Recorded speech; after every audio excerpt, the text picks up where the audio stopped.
अस्सलाम वालेकुम रहमतुल्लाह। तकबीर। राम अहमदियत, हजरत मोहम्मद मुस्तफ़ा, हजरत मोहम्मद मुस्तफ़ा, गुलाम अहमद की, गुलाम अहमद की, खिलाफते अहमदिया, खिलाफते अहमदिया, हजरत अमीरुल मोमिनीन, हजरत खलीफतुल मसीह खामिल, जलसा सालाना जर्मनी, जमात अहमदिया आलमगीर, जमात अहमदिया जर्मनी, नारे तकबीर। अशहदु अल्ला इलाहा इल्लल्लाह वहदहु ला शरीका लहु वअशहदु अन्ना मुहम्मदन अब्दुहु व रसूलुहु। अम्मा बअदु फ़अऊज़ु बिल्लाहि मिनश शैतानिर रजीम। बिस्मिल्लाहिर रहमानिर रहीम। अल्हम्दुलिल्लाहि रब्बिल आलमीन अर्रहमानिर रहीम मालिकि यौमिद्दीन इय्याका नअबुदु व इय्याका नस्तईन इहदिनस सिरातल मुस्तकीम सिरातल लज़ीना अनअमता अलैहिम गैरिल मग़ज़ूबि अलैहिम वलद्दाल्लीन।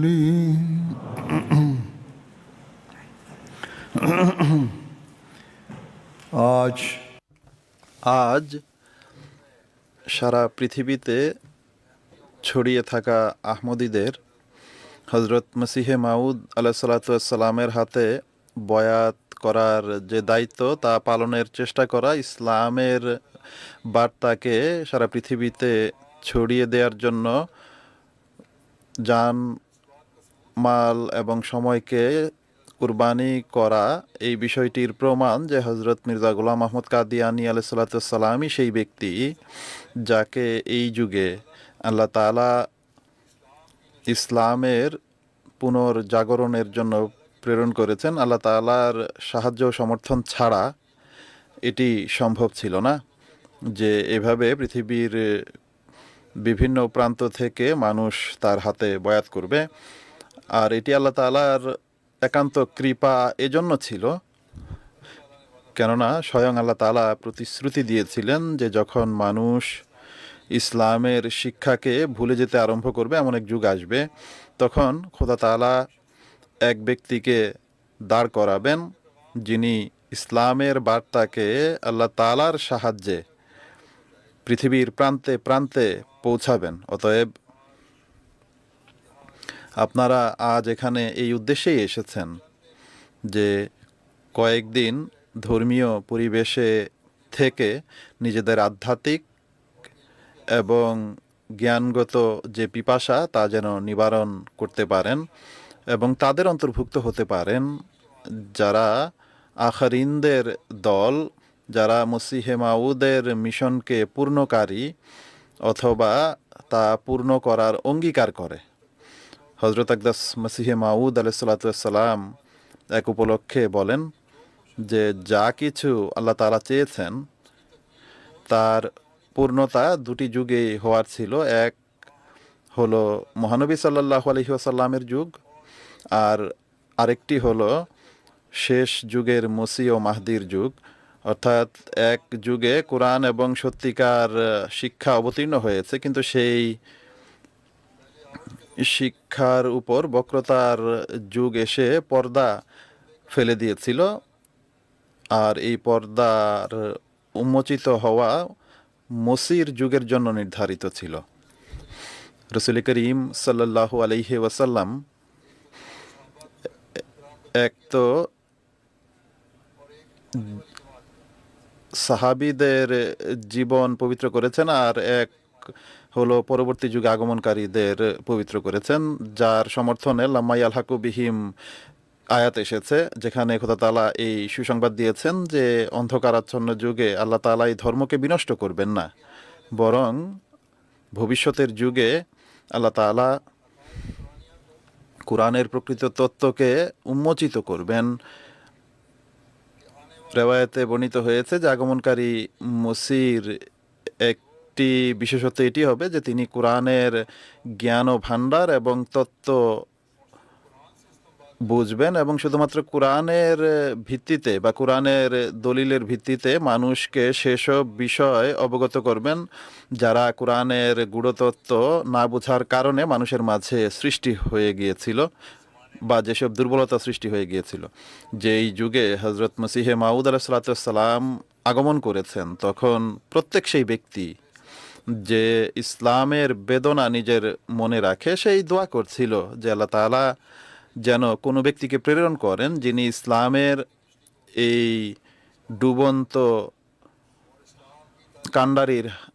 ডুবন্ত নৌকার কাণ্ডারি হন আর ইসলাম এর প্রতিরক্ষা করেন এবং এর অনিন্দ্য সুন্দর শিক্ষাকে পৃথিবীবাসীর সামনে তুলে ধরেন। এবং যখন আমরা ইতিহাসের প্রতি দৃষ্টি দেই তখন আমরা দেখি যে সবচেয়ে বেশি চিন্তা এই দিক থেকে হজরত মির্জা গোলাম আহমদ কাদিয়ানী আলাইহিস সালামেরই ছিল, যিনি আমলের জিহাদ করে দেখিয়েছেন।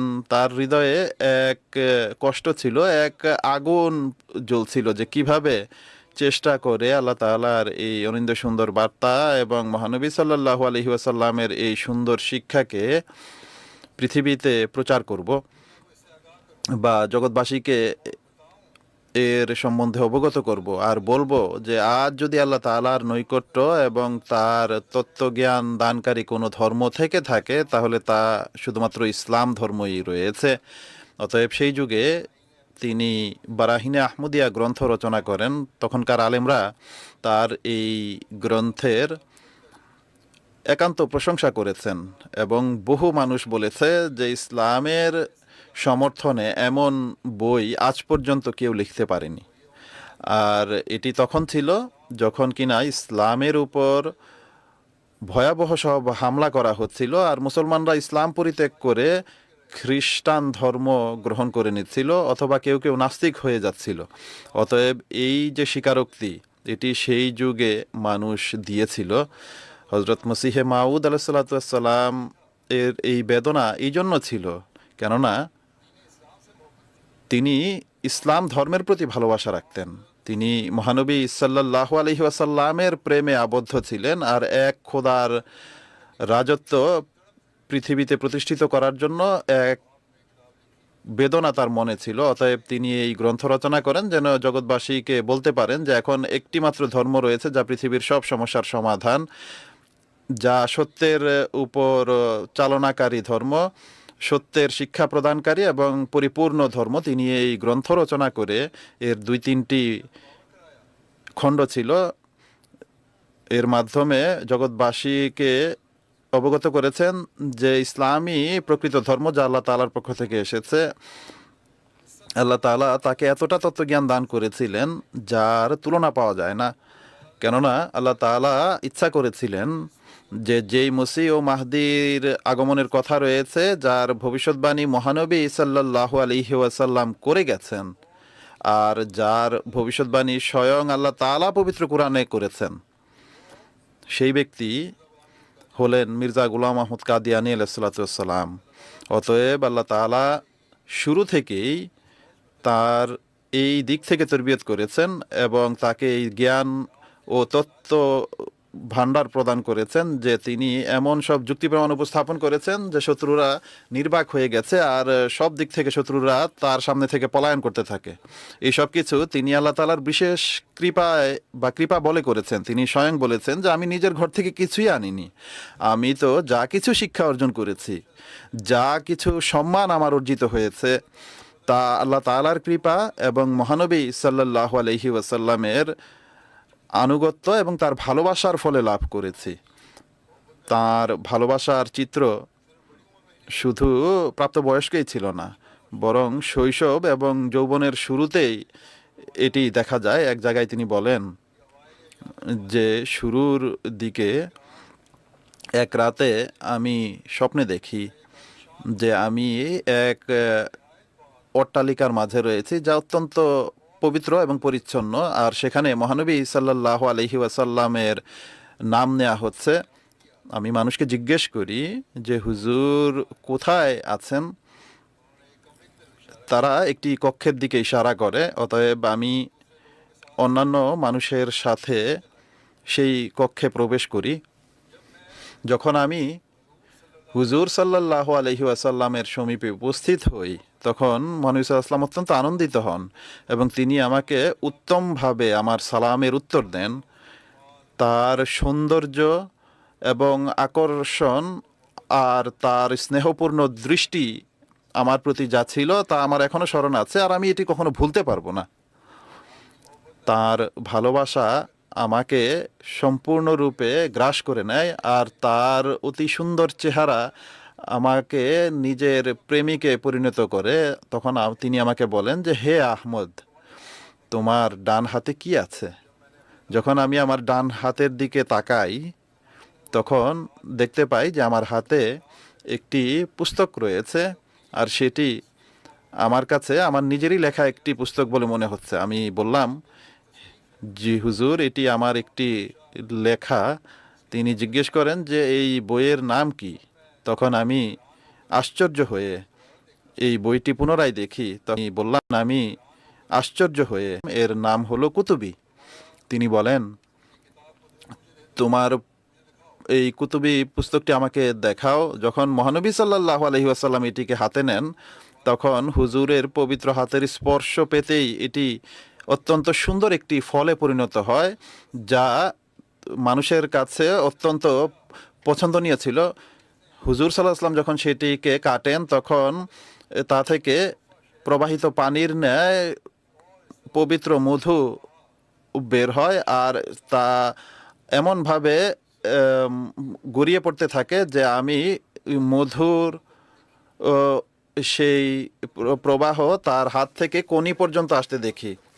সেই মধু তার সাল্লাল্লাহু আলাইহি ওয়াসাল্লামের হাত থেকে গড়িয়ে পড়ছিল, আর তিনি সাল্লাল্লাহু আলাইহি ওয়াসাল্লাম যেন এটি আমাকে এই জন্য দেখাচ্ছেন যেন আমাকে আশ্চর্যান্বিত করেন। এরপর আমার মনে এই ধারণার উদয় হয় যে দরজার কাছে একজন মৃত পড়ে আছে, যার জীবিত হওয়া আল্লাহ তাআলা এই ফলের মাধ্যমে নির্ধারণ করে রেখেছেন। আর এটি নির্ধারিত হয়ে আছে যে মহানবী সাল্লাল্লাহু আলাইহি ওয়াসাল্লাম তাকে জীবন দান করবেন। আমি এই ধারণাই ছিলাম। তখন দেখলাম যে হঠাৎ সেই মৃত ব্যক্তি জীবিত হয়ে দৌড়ে আমার কাছে চলে আসে আর আমার পেছনে এসে দাঁড়িয়ে যায়, কিন্তু তার মাঝে কিছুটা দুর্বলতা ছিল, আর যেন সে ক্ষুধার্ত ছিল। তখন মহানবী সাল্লাল্লাহু আলাইহি ওয়াসাল্লাম মুচকি হেসে আমার দিকে তাকান এবং সেই ফলের টুকরো করেন, এবং একটি টুকরা তার মধ্য থেকে হুজুর নিজে খান এবং বাকি সবগুলো আমাকে প্রদান করেন। সেই প্রতিটি টুকরা থেকে মধু গড়িয়ে পড়ছিল। তখন বলেন যে হে আহমদ, এই মৃত ব্যক্তিকে একটি টুকরা দিয়ে দাও যেন সেটি খেয়ে সে শক্তি লাভ করে। আমি তাকে তা দেই। তখন সে একান্ত আগ্রহের সাথে তা খেতে আরম্ভ করে। এরপর আমি দেখলাম যে মহানবী সাল্লাল্লাহু আলাইহি ওয়াসাল্লামের আসন উঁচু হয়ে গেছে এবং ছাদের কাছাকাছি পৌঁছে গেছে।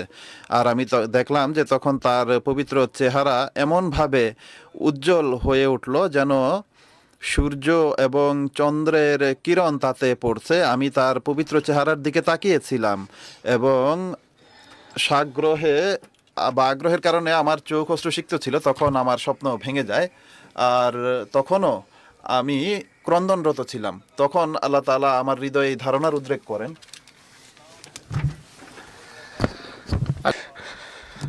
কারণে আমার মাধ্যমে এটিকে জীবিত করবেন, সঞ্জীবিত করবেন। তিনি বলেন, তোমরা জানো না যে এই সময়টি হয়তো সন্নিকটে, তাই এর অপেক্ষায় থাকো। এই স্বপ্নে মহানবী তার পবিত্র হাত দ্বারা, তার পবিত্র উক্তির মাধ্যমে, তার জ্যোতির মাধ্যমে, তার আধ্যাত্মিক ফলের মাধ্যমে আমার তরবিয়ত করেছেন।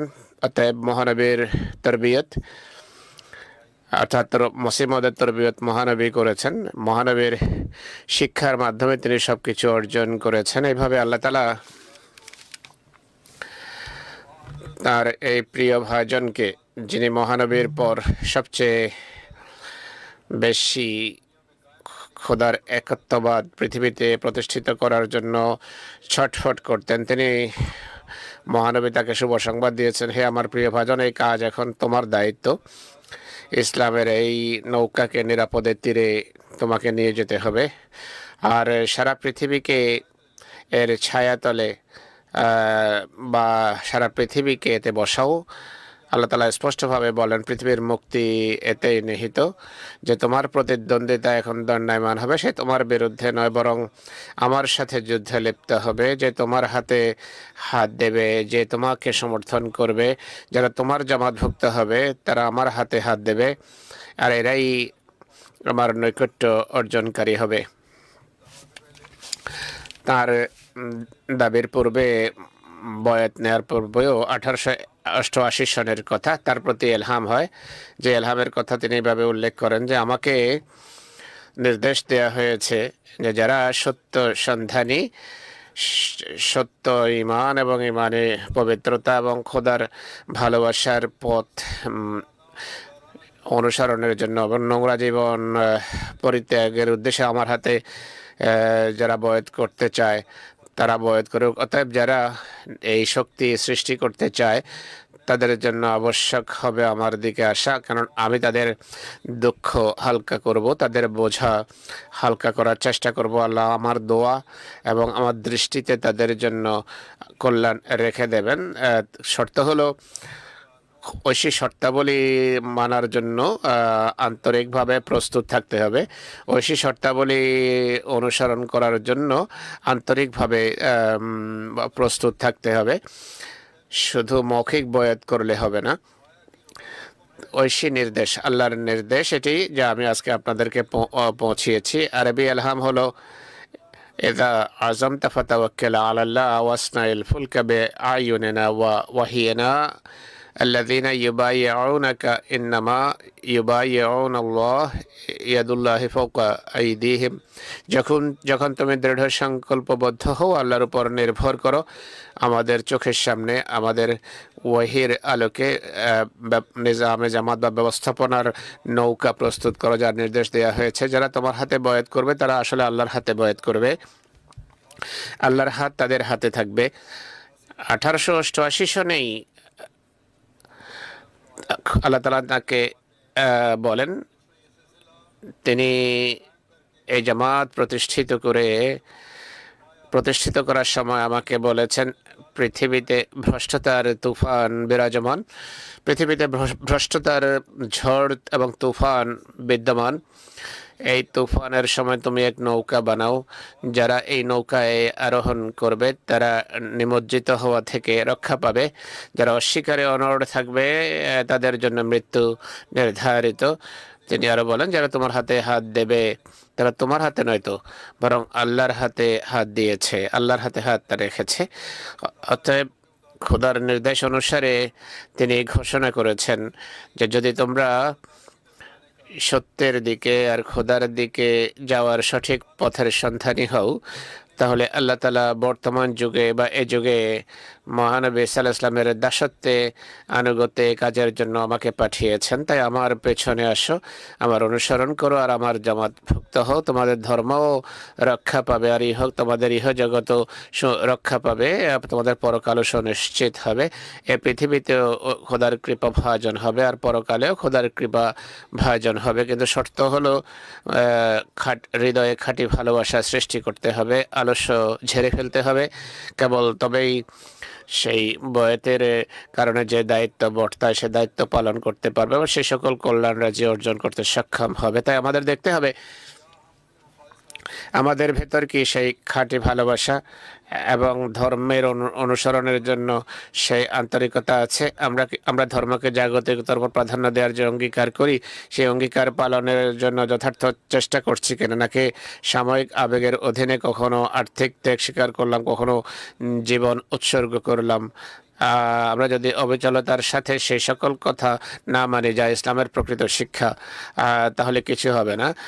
তাই যদি কল্যাণ লাভ করতে হয় আর সত্যিকার অর্থে সে সমস্ত বরকত থেকে, আশিস থেকে অংশ পেতে হয় যা আল্লাহ তাআলা হযরত মসিহ মাউদের হাতে বয়াতের সাথে সম্পৃক্ত করেছেন, তাহলে আমাদেরকে আমাদের নিজেদের কর্মের সংশোধন করতে হবে বারবার।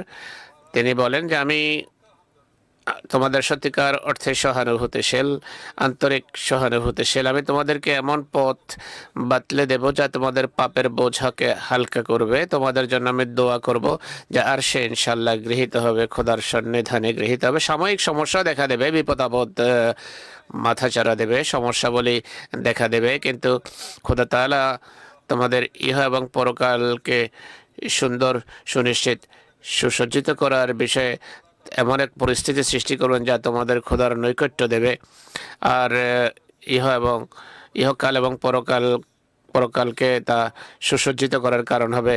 অতএব যার হাত খোদার নির্দেশ পালনকারীর হাতে থাকে এমন লোক কখনো ধ্বংস হতে পারে না, তাদের ভবিষ্যৎ প্রজন্ম ধ্বংস হতে পারে না।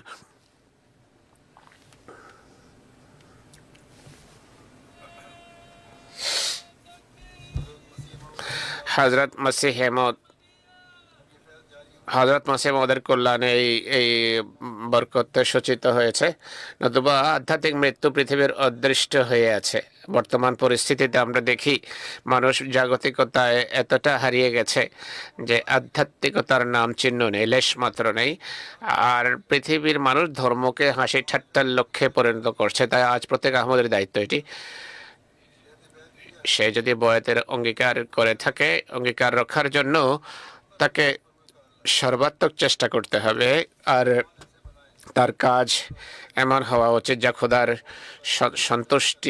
সন্তুষ্টি এবং আল্লাহর শিক্ষা অনুসারে চলার দৃষ্টান্ত হবে। ইবাদতের সেই মানে উপনীত হওয়ার চেষ্টা করুন যা খোদার সন্তুষ্টি অর্জনের কারণ হবে। যদি এমন হয় তাহলে আমরা সেই বয়াতের মাধ্যমে আশিস মণ্ডিত হব, বয়াতের কল্যাণ রাজি অর্জন করতে পারবো যা মসিহ মাউদের হাতে আমরা করেছি। আমরা সে সকল কল্যাণ রাজি থেকে অংশ পাব যে বরকত এবং কল্যাণ রাজি আল্লাহ তাআলা হযরত মসিহ মাউদের সাথে সম্পৃক্ত হওয়ার সাথে শর্ত যুক্ত করেছেন। আল্লাহ তাআলা যখন মসিহ মাউদকে নির্দেশ দেন যে ঘোষণা করো লোকদের মাঝে যে আমার হাতে বয়াত করো যেন মুক্তি পাও, 1889 সনে তিনি এই নির্দেশ অনুসারে প্রথম বয়াত নেন। আর তাতে বিশেষভাবে এদিকে দৃষ্টি আকর্ষণ করেন যে তোমরা অঙ্গীকার করো যে সবসময় ধর্মকে বস্তু জগতের উপর প্রাধান্য দেবে, আল্লাহ এবং তার রসুলের সাথে প্রেম এবং ভালোবাসার সম্পর্ক রাখবে, আর আমার সাথেও বিশ্বস্ততার বিশেষ সম্পর্ক গড়ে তুলবে। কেবল তবেই তোমরা সেই নৌকায় আরোহণ করতে পারবে যা তোমাদেরকে তুফান থেকে মুক্তি দেবে এবং খোদার নৈকট্যে ধন্য করবে। হযরত মসিহ মাউদ আলাইহিস সালাতু ওয়াস সালাম স্পষ্ট ঘোষণা দিয়েছেন যে আমি আল্লাহর পক্ষ থেকে প্রত্যাদিষ্ট হয়ে এসেছি, তাই আমার হাতে তোমরা বয়াত করো। এটি এমন একটি দাবি ছিল যা মানুষের নিয়ন্ত্রণের বিষয় ছিল না।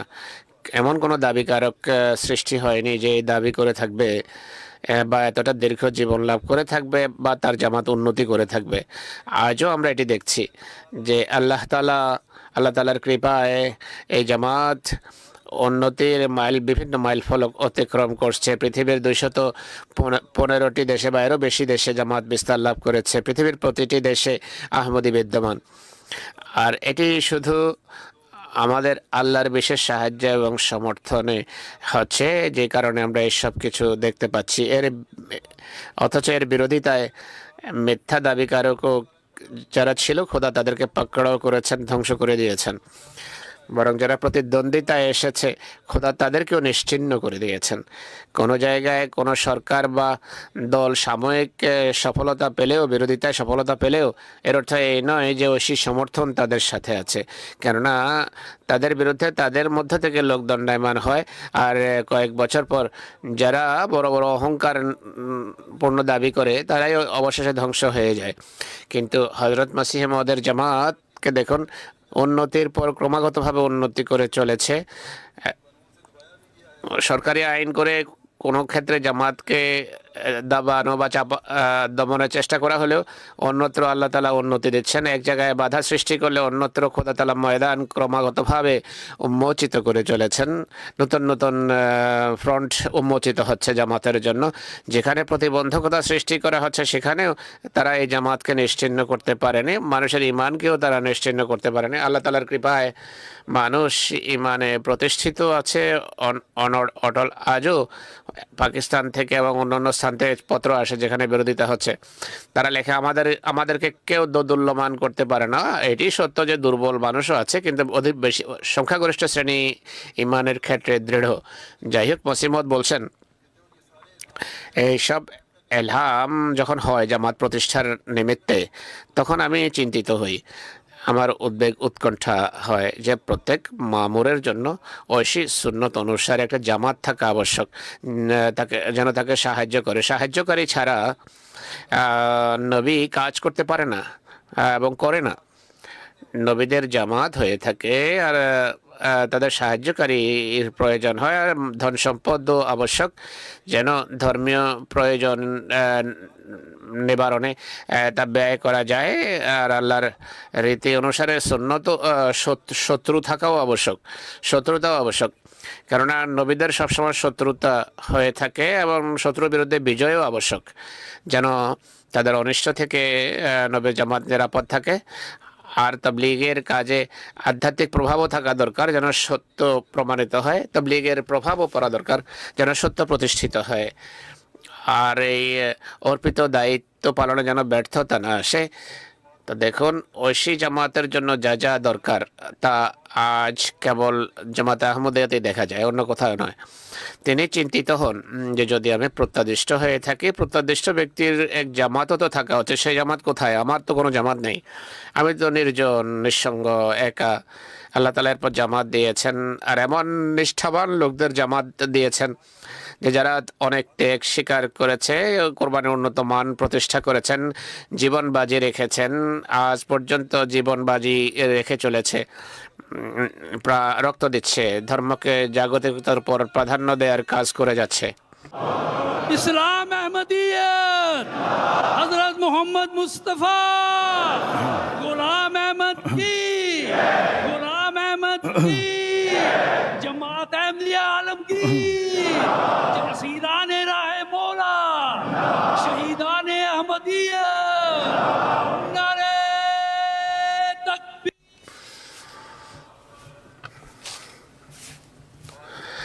আজ পর্যন্ত আহমদরা রক্ত দিয়ে চলেছে ধর্মকে জাগতিকতার উপর প্রাধান্য দেওয়ার জন্য, জীবন বাজি রেখেছেন হযরত মসিহ মাউদের মিশনের বাস্তবায়নের জন্য। ধর্মের উপর তারাই অঙ্গীকার নিয়ে প্রতিষ্ঠিত থাকেন যে আমরা যে বয়াতের অঙ্গীকার করেছি তাতে আমরা প্রতিষ্ঠিত থাকব, আর শেষ নিঃশ্বাস পর্যন্ত আমরা ধর্মকে জাগতিকতার উপর প্রাধান্য দেব। এর দৃষ্টান্ত আজ সর্বত্র আহমদিয়া জামাতে, পাকিস্তানে, আফ্রিকায় এবং আরও অনেক দেশে দেখা যায়। আমরা দেখি যেখানে আহমদীদের শহীদ করা হয় সেখানে খোদার কৃপায় জামাত অসাধারণভাবে পরিচিতি লাভ করে, জামাতের বিস্তার এবং প্রসার ঘটে। ঐশী জামাতের আরেকটি চিহ্ন হলো, লক্ষণ হলো তাদের এমন, ঐশী জামাতের এমন সাহায্যকারী থেকে থাকে যারা আর্থিকভাবে সাহায্য করে। আজকে ভূপৃষ্ঠে, ধরাপৃষ্ঠে, পৃথিবীতে একমাত্র হযরত মুহাম্মদ রাসূলুল্লাহ সাল্লাল্লাহু আলাইহি ওয়াসাল্লামের নিষ্ঠাবান দাসের মান্যকারীদের জামাত ত্যাগ স্বীকার করে চলেছে। প্রত্যেক বছর আমি আমার রিপোর্টে কোরবানির প্রতিবেদন তুলে ধরি যে কীভাবে মানুষ ত্যাগ স্বীকার করছে। মানুষের মাঝে চেতনা, প্রেরণা সৃষ্টি হচ্ছে যে আমাদেরকে ধর্মের খাতিরে কোরবানি করতে হবে। আফ্রিকায় দেখুন, ভারতে দেখুন, ইউরোপে দেখুন, রাশিয়ায় দেখুন, আরব দেশগুলোতে দেখুন, সর্বত্র আর্থিক কোরবানির দৃষ্টান্ত আমরা দেখতে পাই। ভারতের একটা রিপোর্ট আমি দেখছিলাম, এক ব্যক্তি লিখেছেন, আমি 2014 সনে বয়াত করেছি, আহমদিয়া জামাতে অংশগ্রহণের সুযোগ হয়, সৌভাগ্য হয়। তখন আমি ভাবলাম যে ওয়াকফ জাদিদের চাঁদা সম্পর্কে জিজ্ঞেস করা হয়, আমি ভাবলাম 4000 রুপে ওয়াকফ জাদিদের চাঁদা দেব, আর দিয়ে দিয়ে আমার সাধ্য এতটুকুই ছিল। কিন্তু আল্লাহ তাআলার মসিহ মওদের সাথে যেহেতু প্রতিশ্রুতি ছিল যে এমন জামাত সৃষ্টি হবে যারা তোমাকে সাহায্য করবে, তাই আমিও ভাবলাম আমি সাহায্য করব। আল্লাহ তাআলা ও প্রতিশ্রুতি দিয়েছেন তিনি আমার লোকদের সাহায্য করবেন। যিনি 4000 রুপে দিয়েছেন আজকে 5 লক্ষ রুপে চাঁদা দিচ্ছেন। একইভাবে পৃথিবীর অন্যান্য দেশের দৃষ্টান্ত আছে। জর্জিয়ায় এক ব্যক্তি রয়েছেন, ইনি ফিলিস্তিনি মেডিকেল ছাত্র, মেডিকেল ছাত্র ছিলেন তখন যখন ঘটনা লিখেছেন। তিনি বলছেন যে আমার চিন্তা হতো যে পয়সা নাই আমার কাছে, অনেক সময় এমন সময় আসতো পয়সা থাকতো না, ভাবতাম চাঁদা কিভাবে দেব। কিন্তু খোদা তাআলা এমন ক্ষেত্রে এতটা বরকত দেন যে আমি আশ্চর্য হই। একবার আমার টাকা পয়সার প্রয়োজন হয়, চাঁদা দেওয়ার প্রয়োজন ছিল। সরকারের পক্ষ থেকে আমাকে $1000 দেয়া হয়, যেই ডলার পাওয়ার কোনো আশা ছিল না। তো আমি মনে করি, তিনি বলছেন যে আমি মনে করি সেই আর্থিক কোরবানির কারণে যা আমি মসিহ মওদের জামাতের জন্য করতে চাই এবং করি, আল্লাহ তাআলা আমার সম্পদে বরকত রেখে দিয়েছেন। ইন্দোনেশিয়া, আফ্রিকার অনেক দেশের এমন মানুষ আছে যারা আর্থিক কোরবানি করে থাকে আর ধর্মকে জাগতিকতার উপর প্রাধান্য দিয়ে নিজেদের সম্পদ হযরত মসিহ মওদের মিশনকে বাস্তবায়নের জন্য তারা দিয়ে থাকেন। तबलीग इस्लाम और तकमील इशात इस्लाम যেন ইসলামের প্রসারের কাজ হয়। আল্লাহ তাআলা এমন লোকদেরকে অসাধারণ দ্বারে ধন্য করেন। অনেকেই লেখে, পূর্বে বলেছি, অনেকেই লেখে যে আমরা আর্থিক কোরবানি করার পর আল্লাহ তাআলা আমাদেরকে অজান্তে অসাধারণভাবে, আশ্চর্যজনকভাবে সাহায্য করেন, আমাদের আর্থিক সচ্ছলতা লাভ হয় এর ফলে। এই কারণে আমরা পুনরায় নতুন উদ্দীপনা নিয়ে মসিহ মওদের মিশনের সাফল্যের জন্য আর্থিক কোরবানি করে থাকি। আল্লাহ তাআলা মসিহ মওদকে প্রত্যাদিষ্ট করে প্রতিশ্রুতি দিয়েছেন, আবার তার এই চিন্তাও দূর করেছেন। যে তার চিন্তা ছিল যে এই কাজের জন্য তো অর্থ সম্পদের প্রয়োজন, ইসলাম প্রচার এবং ধর্মের নামকে সমুন্নত করার জন্য অর্থের প্রয়োজন। আল্লাহ তাআলা তার এই দুশ্চিন্তা দূর করেন। মসিহ মওদকে আল্লাহ তাআলা সেই সম্পদ এবং ধন দিয়েছেন। আজ আপনারা এখানে বসে আছেন, দেখুন আজ থেকে 40 বা 50 বছর পূর্বে, বরং 20 বছর পূর্বেও আপনারা ভাবতেও পারতেন না যে জার্মানিতে বসে এত ব্যাপক জনসমাগমে আপনারা বিশাল জনসভায় বসবেন, আপনাদের জলসার জন্য বেশ কয়েক মিলিয়ন ইউরো খরচ হবে। কিন্তু খোদা তাআলা এমন মাধ্যম সৃষ্টি করেছেন যে আর্থিক কোরবানিকারী লোক রয়েছে যারা বেশ কয়েক মিলিয়ন ইউরো আর্থিক কোরবানি করে, আর এর জন্য ইসলাম প্রচারের কাজও এসেছে এবং আসে। তারা দেখে যে আপনারা কত নিষ্ঠার সাথে, আন্তরিকতার সাথে আধ্যাত্মিক জ্ঞান অর্জন এবং আধ্যাত্মিক পিপাসা নিবারণের জন্য সমবেত হয়েছেন, আর এই উদ্দেশ্যে নিজেরা ত্যাগ স্বীকার করে এক জঙ্গলকে শহর বানিয়ে দিয়েছেন। 2 বছর থেকে জার্মানির জামাত বাইরে জলসা করছে, আর সেখানে তারা সাময়িক শহর গড়ে তুলেছে। জঙ্গলে তারা মঙ্গল সৃষ্টি করেছেন। বাইরের লোকেরা এসে এটি দেখে আশ্চর্য হয়। তাদের মাঝেও তখন খোদার সত্তায় বিশ্বাস স্থাপনের প্রতি মনোযোগ নিবদ্ধ হয়।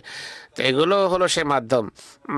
আল্লাহ তাআলা তার প্রত্যাদিষ্ট ব্যক্তিকে পাঠিয়ে তার সাফল্যের জন্য উপকরণও সৃষ্টি করেছেন। একইভাবে আমরা দেখি যে আজকে এমটি এর মাধ্যমে পৃথিবীর প্রান্তে প্রান্তে ইসলামের তবলিগের কাজ হচ্ছে, যার জন্য কোটি কোটি টাকা ব্যয় হচ্ছে পৃথিবীর বিভিন্ন দেশ, যেমন আফ্রিকা, ইন্দোনেশিয়া, আমেরিকা, ইউরোপে আমাদের এমটি স্টুডিও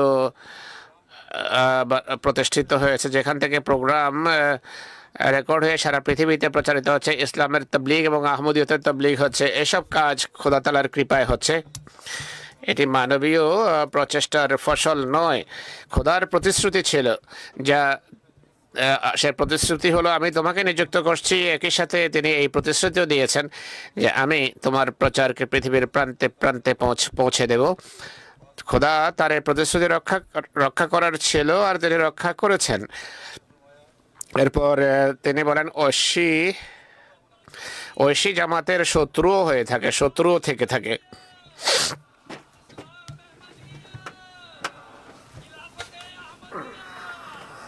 গোলাম আহমদ কি শত্রুও হয়ে থাকে, শত্রুও থেকে থাকে। গোলাম আহমদ কি এমটিএ নারে তাকবীর। হযরত মসিহ মউদ আবার বলেন, ঐশী জামাতের শত্রু থেকে এটি ঐশী জামাতের সত্যতার প্রমাণ। ঐশী জামাতের সত্যতার প্রমাণ হয়ে থাকে যে তাদের শত্রু থাকে। আজকে দেখুন, জামাত হিসেবে যদি কারো বিরোধিতা হয়, সেটি হলো একমাত্র জামাতে আহমদিয়া। যাদের বিরোধিতা হয়, এরা নিজেদের মাঝে যুদ্ধ করলেও, ঝগড়া করলেও কাফেরদের লক্ষণ আল্লাহ তাআলা এটাই বলেছেন যে কুলুবুহুম শাত্তা, তাদের হৃদয় টুকরো টুকরো। কিন্তু আহমদিয়তের যখন প্রশ্ন আসে, তারা সবাই ঐক্যবদ্ধ হয়ে যায়। এই পরিস্থিতি আজকে কেবল জামাতে আহমদিয়ার বিরোধীদের মাঝে দেখা যায়, আর আমরা ঐশী সাহায্য সমর্থন লাভ করতে থাকি। বিস্ময়করভাবে খোদা আমাদেরকে সাহায্য করেন।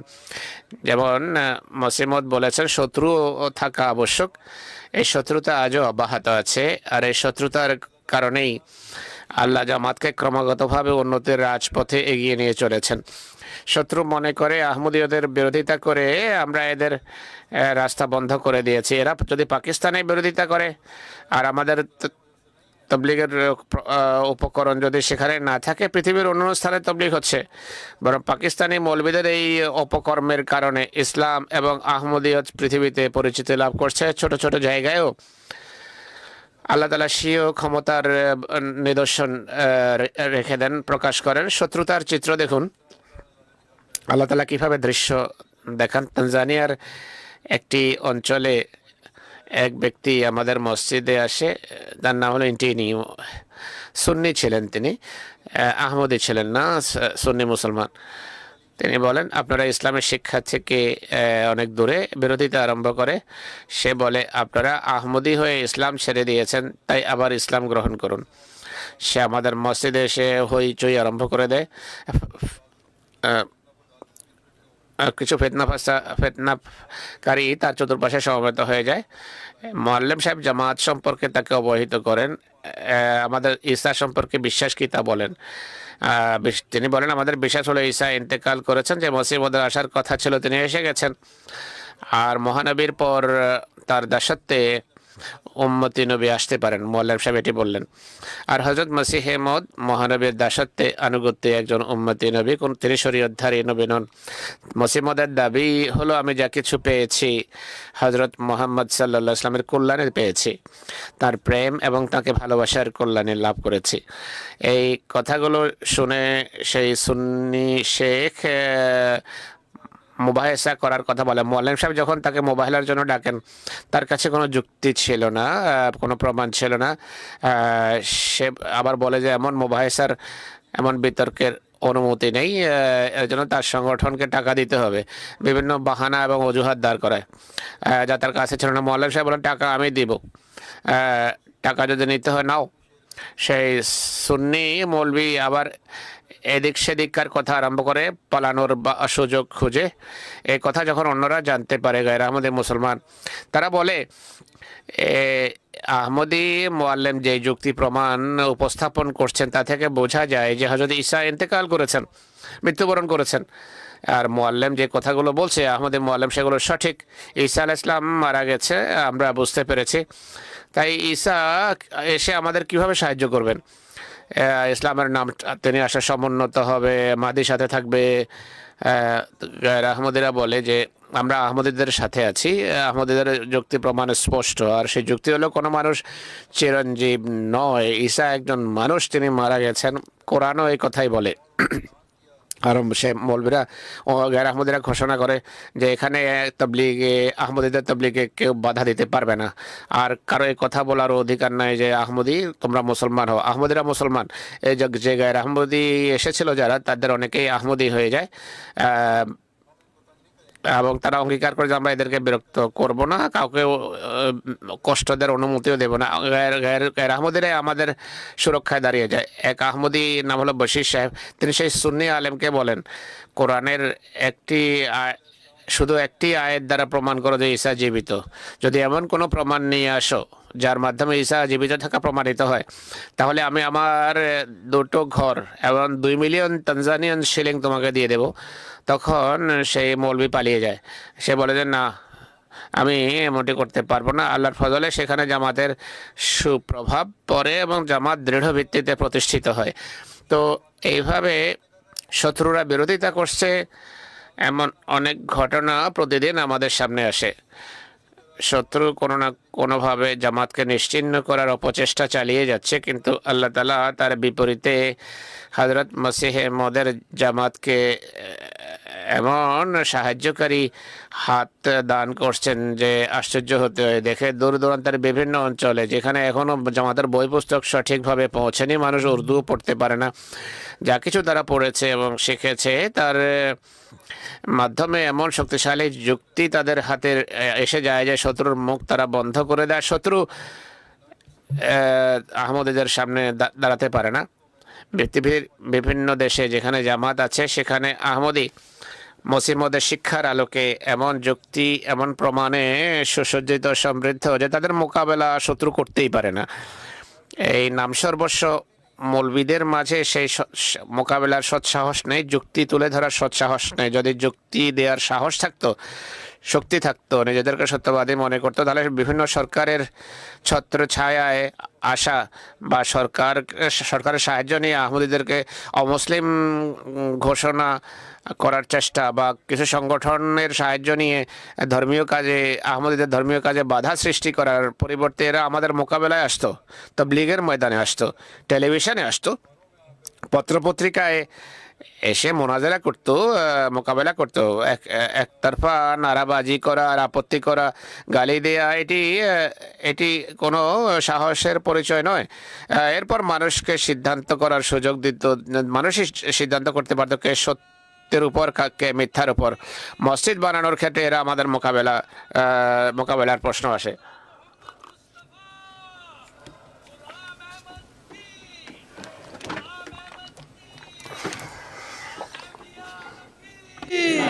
जमात अहमदिया जर्मनी, जलसा सालाना जर्मनी, नारे तकबीर।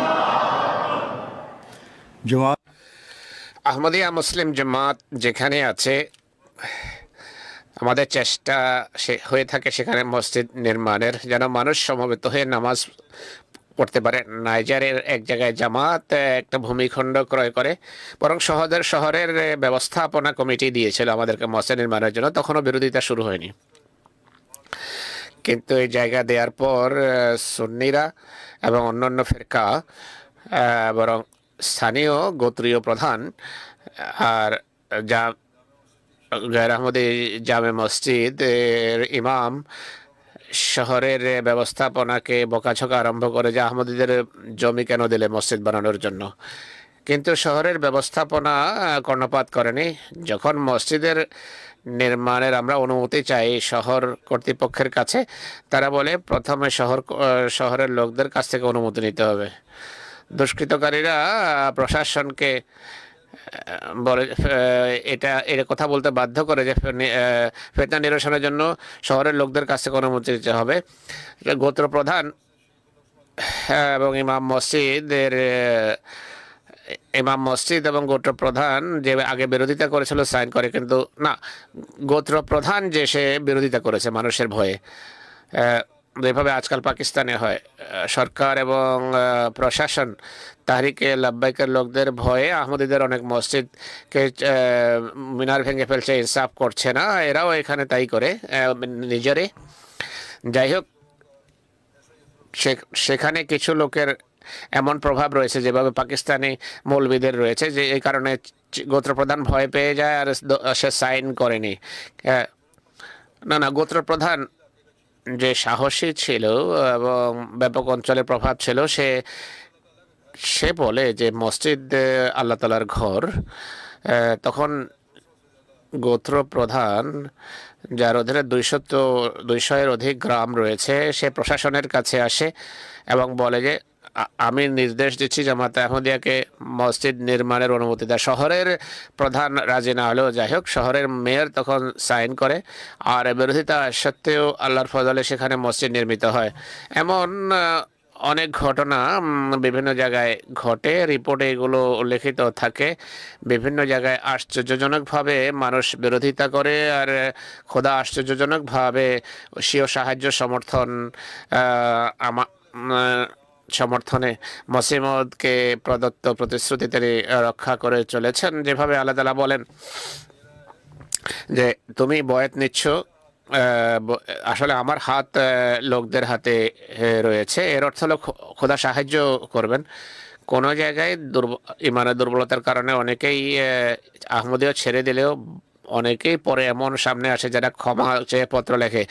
যারা দুর্বল ইমানের অধিকারী, দুর্বল ইমানদার, আল্লাহ তাদের জায়গায় শক্তিশালী দৃঢ় ইমানের অধিকারী লোক দান করেন। প্রত্যেক বছর লক্ষ লক্ষ লোক বয়াত করে। তো এটি অসি সাহায্যের নিদর্শন, প্রমাণ যে আল্লাহ তাআলা মানুষের হৃদয়ে এইভাবে পরিবর্তন করছেন এবং মসিহ মাউদের হাতে তারা বয়াত করছে। বিরোধিতাকারীরা जमात अहमदिया आलमगीर, जमात अहमदिया आलमगीर, जलसा सालाना जर्मनी। ये मुखालफत करने वाले বিরোধিতাকারী লোকেরা মিথ্যাবাদী, কেননা যদি সত্য হতো তাহলে যুক্তি প্রমাণের আশ্রয় নিত। জুলুম এবং অন্যায়, অত্যাচার করতো না। আহমদীদের কবরস্থানে আহমদের দাফন করতে না দেয়া, কবর ভেঙে ফেলা, তাদের ধন সম্পদকে নষ্ট করা, এইগুলো সবই তাদের মিথ্যাবাদী হওয়ার প্রমাণ বহন করে। মসিহ মাউদ ইসলাম সে সত্তা যিনি খোদার নির্দেশ এবং মহানবীর ভবিষ্যৎবাণী অনুসারে ইমানকে সুরাইয়া থেকে পৃথিবীতে ফেরত এনেছেন, আর ইসলামের প্রকৃত শিক্ষা পুনরায় পৃথিবীতে প্রতিষ্ঠিত করছেন, পৃথিবীতে বিস্তৃত করছেন। আর এই উদ্দেশ্যে আমরা সকল উপকরণ অবলম্বন করছি। আজকে এই বাণী প্রচারের জন্য টেলিভিশন রয়েছে, সোশ্যাল মিডিয়া ব্যবহৃত হচ্ছে, ছাপা মাধ্যম, বই পুস্তক, সব মাধ্যম আমরা অবলম্বন করছি। জামাতে আহমদিয়া সারা পৃথিবীতে ইসলামের তাবলীগ করে চলেছে, আর আল্লাহ তাআলার কৃপায় ওয়া আখারিনা মিনহুম লাম্মা ইয়ালহাকু বিহিম হওয়ার দায়িত্ব পালন করছে। তাই আমাদের ভয় পাওয়ার কোনো কারণ নেই যে শত্রু আমাদের সাথে কি ব্যবহার করছে, বা অমুক জায়গায় বাধ্যতা জামাতে আহমদের উন্নতি হচ্ছে না। আল্লাহর ফজলে জামাতে আহমদিয়ার উন্নতি উন্নতি করে চলেছে, আর লক্ষ লক্ষ মানুষ প্রত্যেক বছর জামাতভুক্ত হচ্ছে। কোনো কোনো জায়গায় যেখানে উন্নতি হচ্ছে না বলে মনে হয়, সেখানেও নীরবে কাজ চলছে। আর যেভাবে হযরত মসিহ মাউদ বলেছেন, তাবলীগের একটা প্রভাব থাকা উচিত যেন সত্যের প্রমাণ হয়ে থাকে। তো এই প্রভাবও প্রকাশিত হচ্ছে, তাবলীগ সফলও হচ্ছে। মৌলবীদের এই দৃঢ় বিশ্বাস আছে, মৌলবীরা যদি আমাদেরকে মিথ্যাবাদী মনে করে, তাহলে প্রকাশ্যে তাবলীগ করার কেন অনুমতি দেয় না, আর মুনাজারার কেন অনুমতি দেয় না? মানুষই সিদ্ধান্ত করতে পারবে কে সত্যবাদী কে মিথ্যাবাদী। তাই আপনারা যারা বর্তমান যুগে হযরত মসিহ মাউদ ইসলামকে মেনেছেন, আপনাদের পরিচিতি মসিহ মাউদের হাতে আপনারা বয়াত করেছেন। আজকে আপনাদের দায়িত্ব হলো পৃথিবীর মানুষকে বার্তা পৌঁছানো যে যেই মসিহ মাউদ এবং মাহদির আসার কথা ছিল তিনি এসে গেছেন। বেশিরভাগ মুসলমানদেরকে এই বাণী পৌঁছানো, এই তাবলীগ করুন যারা পৌঁছাতে পারেন। যে এই সমস্ত জায়গায় প্রকাশ্যে তাবলীগ করার অনুমতি নেই, সেখানকার আহমদীদের অন্ততপক্ষে দোয়া তো করতে পারে যেন খোদা তাদের বক্ষ উন্মোচিত করেন এবং তাদেরকে মসিহ মাউদকে মানার তৌফিক দান করেন। বর্তমান যুগে দুনিয়ার অবস্থা, মুসলমানদের অবস্থা বড়ই করুণ এবং শোচনীয়। বাহ্যত তাদের কাছে অনেক অঢেল ধন সম্পদ আছে, টাকা পয়সা অঢেল রয়েছে। মুসলমান বস্তুবাদিতা এমনভাবে হারিয়ে গেছে, নিমজ্জিত, জাগতিক কাজকর্ম এমনভাবে নিমজ্জিত যে অমুসলিম এবং ইসরায়েলি সরকার মুসলমানদের উপর অত্যাচারের পর অত্যাচার করে চলেছে। মুসলমানদেরকে বাঁচানোর কেউ নেই। এরা যুদ্ধের এবং জেহাদের কথা বলে, কিন্তু জেহাদ করারও তাদের সামর্থ্য নেই। আমরা এই ধরনের জেহাদ অবশ্য বিশ্বাসী না। আমরা বলি দোয়া, নিজেদের নেক কর্মের মাধ্যমে ইসলামের দৃষ্টিনন্দন শিক্ষা প্রচার করো, কেবল তবে এটি সম্ভব। আমরা যদি নেক কর্ম করে থাকি আর আমরা যদি খোদার সন্তুষ্টি অর্জনের চেষ্টা করি, আল্লাহ তাআলা স্বয়ং আমাদের জন্য সেই উপকরণ সৃষ্টি করবেন, সেই ব্যবস্থা করবেন যা ইসলাম এবং আহমদীয়তের উন্নতির কারণ হবে। যাই হোক, এদের জন্য আমাদের দোয়া করা উচিত। খোদা তাদেরকে সকল দুঃখ যাতনা থেকে মুক্তি দিন।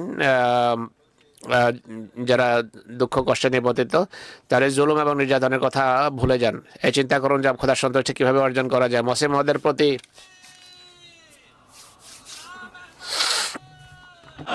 इस्लाम अहमदिया, हजरत खातमुल अंबिया, हजरत मोहम्मद मुस्तफ़ा, गुलाम अहमद की, गुलाम अहमद की खिलाफत अहमदिया, खिलाफत अहमदिया, हजरत अमीर अल मोमिनीन, हजरत खलीफतुल मसीह अल खामिल, जमात अहमदिया आलमगीर, असीरान राह मौला, शहीदान अहमदिया, नारे तकबीर। হযরত মসিহ মাউদ আলাইহিস সালামের প্রতি ইলহাম হয়েছিল যে কাতাবাল্লাহু লা আগলিবান্না আনা ওয়া রাসূলি, কাতাবাল্লাহু লা আগলিবান্না আনা ওয়া রাসূলি। আল্লাহ লিখে রেখেছেন, আল্লাহ সিদ্ধান্ত করে নিয়েছেন যে আমি এবং আমার রাসূল জয়যুক্ত হব। তিনি বলছেন খোদার রীতি সুন্নত, যখন থেকে তিনি মানব সৃষ্টি করেছেন সবসময় এই রীতি প্রকাশ করে আসছেন। তিনি তার নবী এবং রসুলদের সাহায্য করেন এবং তাদেরকে বিজয় দান করেন।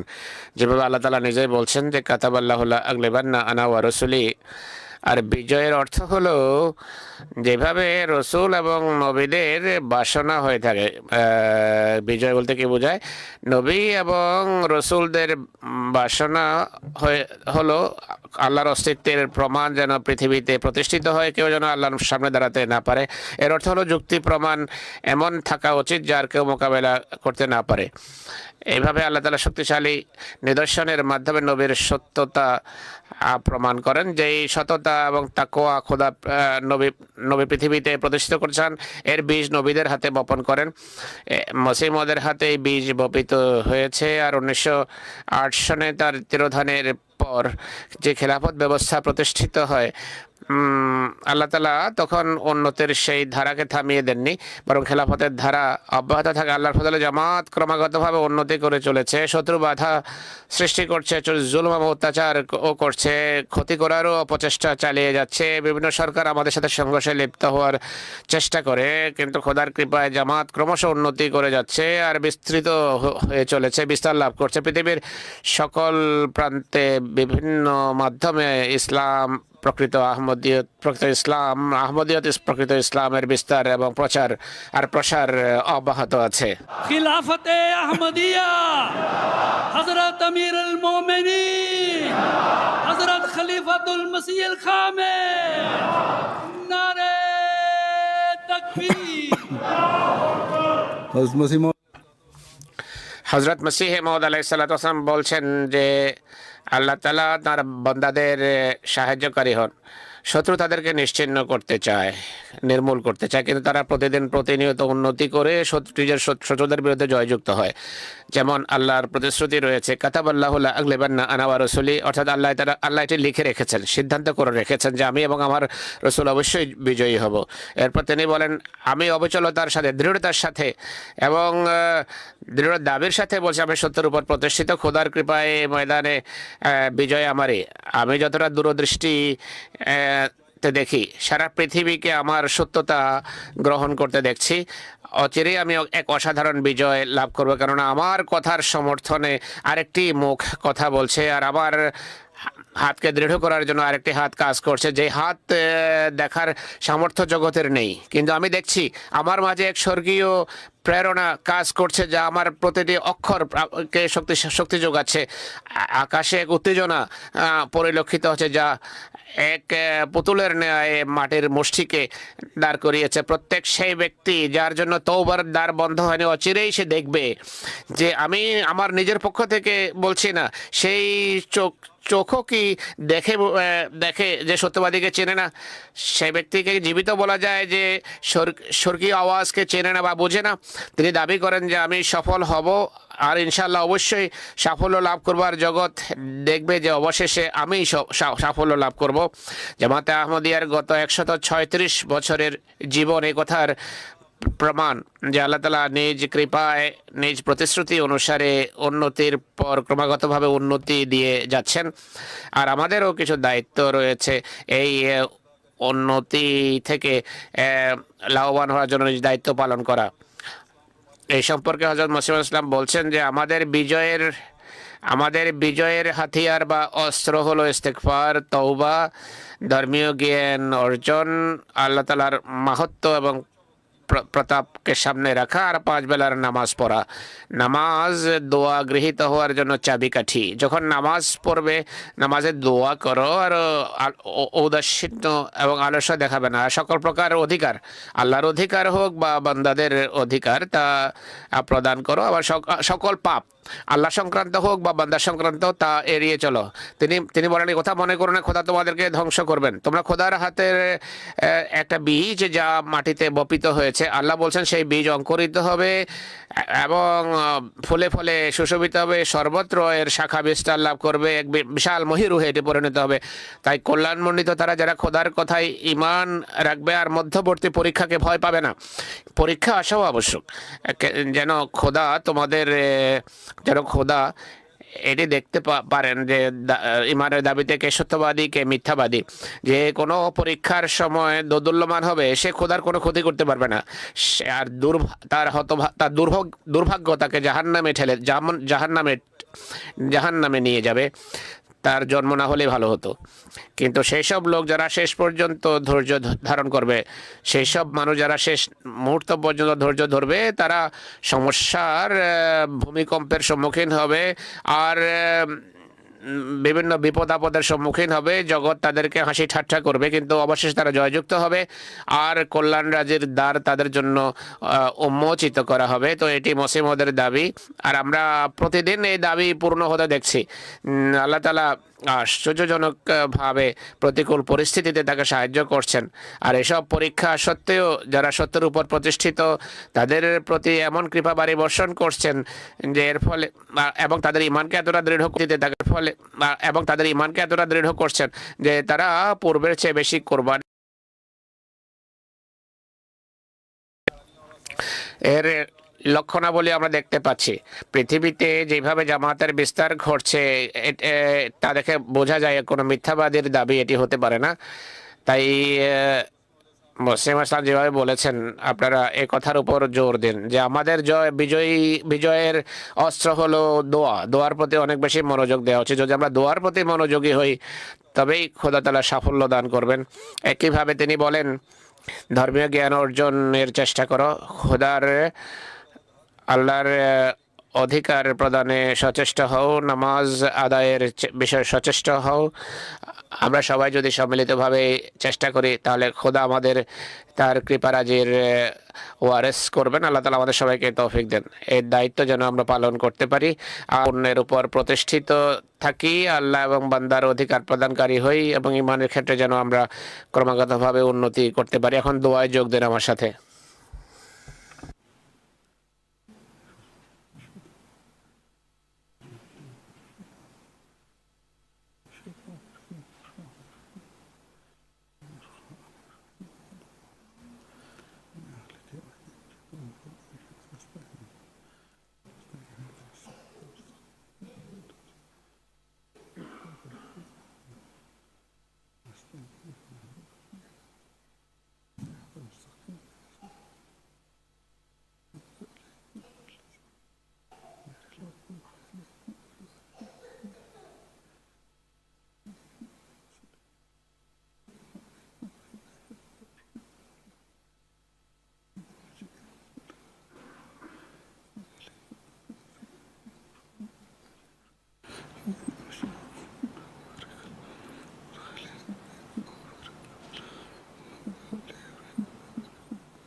आमीन।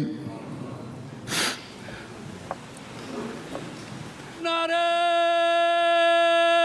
तकबीर, नारे तकबीर।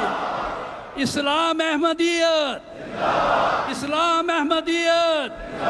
हज़रत मोहम्मद मुस्तफ़ा, हज़रत ख़ातमुल अंबिया, मोहसिने इंसानियत, रहमतुल लिल आलमीन, गुलाम अहमद की, गुलाम अहमद की खिलाफत अहमदिया, खिलाफत अहमदिया।